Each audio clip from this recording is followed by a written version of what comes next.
It all started with a partnership, a handshake. Sony, the electronics giant, was working with Nintendo. The year was 1991. They planned to create a new console together. It would be a Super Nintendo with a special CD-ROM drive. This would bring bigger, better games to life. The project was called the PlayStation. Sony was excited. They were ready to step into the world of video games. Then, everything changed. At the Consumer Electronics Show, Nintendo made a shocking announcement. They were no longer working with Sony. They had secretly partnered with Philips instead. Sony was left standing alone. They felt betrayed. The project they had invested so much in was suddenly gone. Ken Kutaragi, a brilliant Sony engineer, refused to let the dream die. He convinced the executives at Sony not to give up. He told them they could do it better. They could build their own console. They would compete directly with Nintendo. It was a huge risk, but the sting of Nintendo's decision fueled a powerful desire to prove them wrong. In 1994, the world met the Sony PlayStation. It was a simple gray box. It didn't look like the other game consoles. It used sleek black CDs instead of bulky cartridges. This was a game changer. CDs could hold so much more data. When you turned it on, that iconic startup sound filled the room. The PlayStation wasn't just about technology, it was about the games. Metal Gear Solid, Gran Turismo, Crash Bandicoot. These games were full experiences that pulled players in and created lifelong memories. Final Fantasy VII, a phenomenon, a sprawling 3-CD RPG with a deep, emotional story. Players fell in love with characters like Cloud Strife. It proved that video games could tell stories as powerful as any blockbuster film. The PlayStation surprised everyone. It outsold the Nintendo 64, the Sega Saturn. Sony had done the impossible. The company that was once an outsider was now the king of the gaming world. The little gray box became a staple in living rooms everywhere. The year 2000 arrived. Sony unleashed the PlayStation 2. It was a sleek black tower of power. The anticipation was off the charts. People lined up for hours, even days. The PS2 was more than just a game console. It was also a DVD player. Families bought it as an entertainment hub for the entire living room. The PS2's game library was simply massive. There was something for everyone.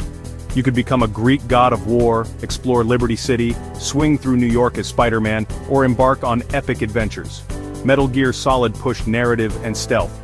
Gran Turismo pushed realistic racing to new heights. The PS2 became a haven for artistic games like ICO and Okami's beautiful hand-painted world. The PlayStation 2 didn't just sell well, it dominated. It sold over 155 million units worldwide. It cemented PlayStation as the most powerful brand in gaming. The black monolith had conquered the world and its reign was long and glorious. After the incredible success of the PlayStation 2, the pressure was really on. So, in 2006 they launched the PlayStation 3. This was a big, bold and honestly pretty expensive machine. It introduced gamers to high-definition graphics and a brand new type of disc, the Blu-ray. But, the beginning was pretty tough for the PlayStation 3. It was really expensive, launching at $599. Plus, it was difficult for game developers to work with its complex cell processor. For the first time in a long while, Sony was not in the lead. The Xbox 360 had a head start and a lower price. Many people wondered if Sony had made a mistake. Slowly, but surely, things started to turn around. Sony released a slimmer, more affordable version of the console, and the games finally started to arrive. Oh, the games, Uncharted, The Last of Us, Little Big Planet. These exclusive games really showed what the PlayStation 3 could do. By the end of its life, the PlayStation 3 had made an amazing comeback. The console that started as an expensive risk ended up as a beloved success. In 2013, Sony went back to basics with the PlayStation 4. They really listened to gamers and developers. They created a console that was powerful, affordable, easy to make games for. The new DualShock 4 controller was a huge improvement. From the moment it was announced, it was clear that Sony had a winner on its hands. The PlayStation 4 era was defined by incredible single-player, story-driven games. Sony's own studios released hit after hit. We battled Norse gods in God of War, swung through New York in Spider-Man, explored machine dinosaurs in Horizon Zero Dawn, fought samurai in Ghost of Tsushima. These games were more than just fun, they were works of art. They pushed the boundaries of graphics, gameplay, and narrative. The PlayStation 4 was a massive success, selling over 117 million units. It brought Sony back to the top of the gaming world in a truly dominant fashion. The PlayStation 4 became the best place to play big multi-platform games like Red Dead Redemption 2, The Witcher 3 Wild Hunt. Today, on August 22, 2025, the journey continues with the PlayStation 5. The PlayStation 5 is a leap into the next generation.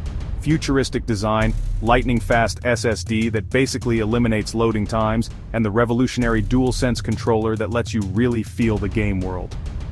From its humble origins born of Betrayal to its current status as a global icon, PlayStation has always been about pushing boundaries and creating unforgettable memories. It's more than just a machine. It's a gateway to new worlds, a source of joy for millions, and a brand that has truly earned its place in the hearts of gamers everywhere.